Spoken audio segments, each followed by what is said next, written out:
France's extreme summer and wildfires are now disrupting critical energy infrastructure. French energy company EDF has shut down 3 nuclear reactors after drought-reduced water levels in the Meuse and Moselle rivers. The move highlights how prolonged heat and water shortages are beginning to affect electricity generation. But France is only one part of a much bigger climate emergency unfolding across Europe.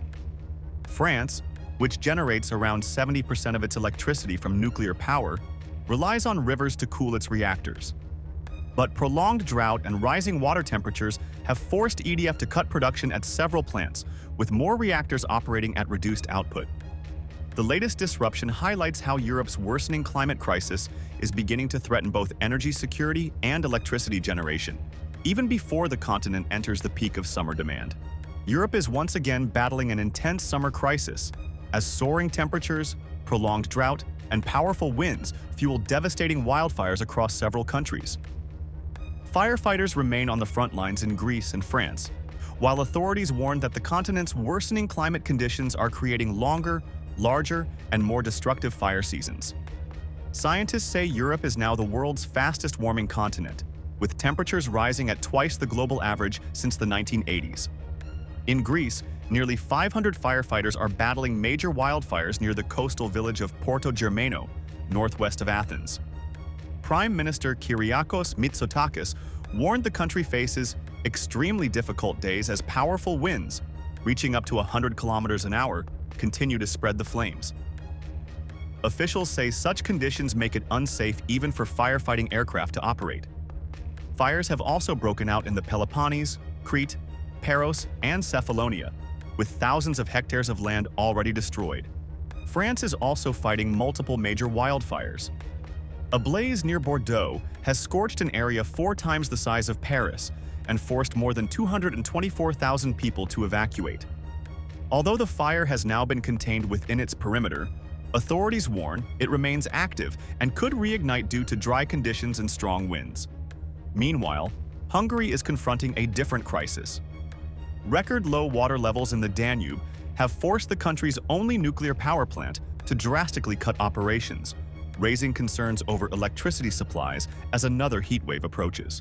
Extreme heat is also placing enormous pressure on public health systems and electricity networks.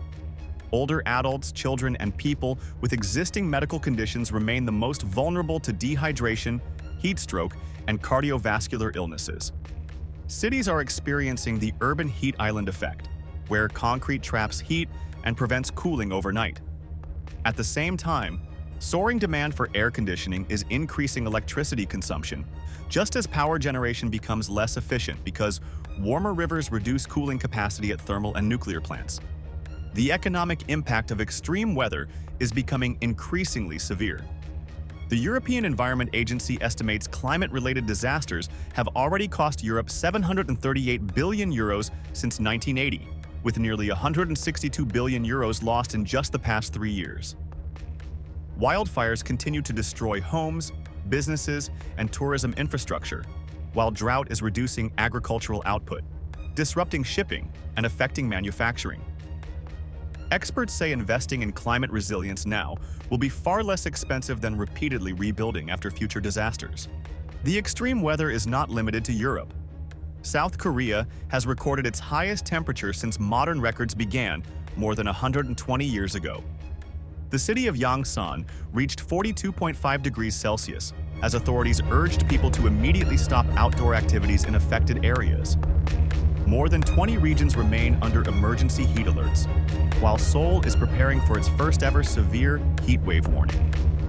Officials say at least 16 people have died, and more than 2,000 have been treated for heat-related illnesses since May. Climate experts warn that the current heat waves offer a glimpse of what the future may look like. Europe is expected to continue warming faster than the global average, bringing hotter summers, more frequent droughts, and increasingly destructive wildfires.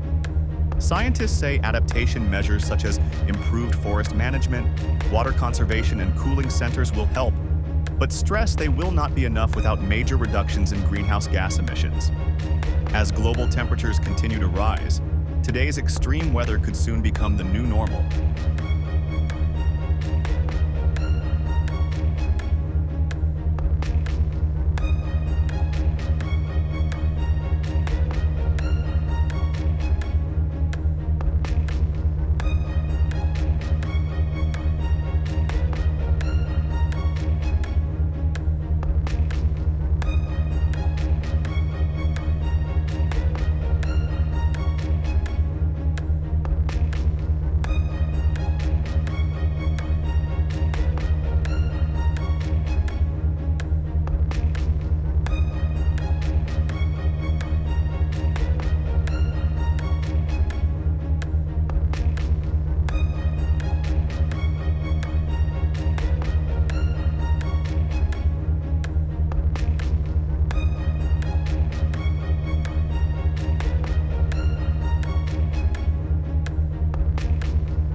If you like this video, then like, share and subscribe to Mirror Now.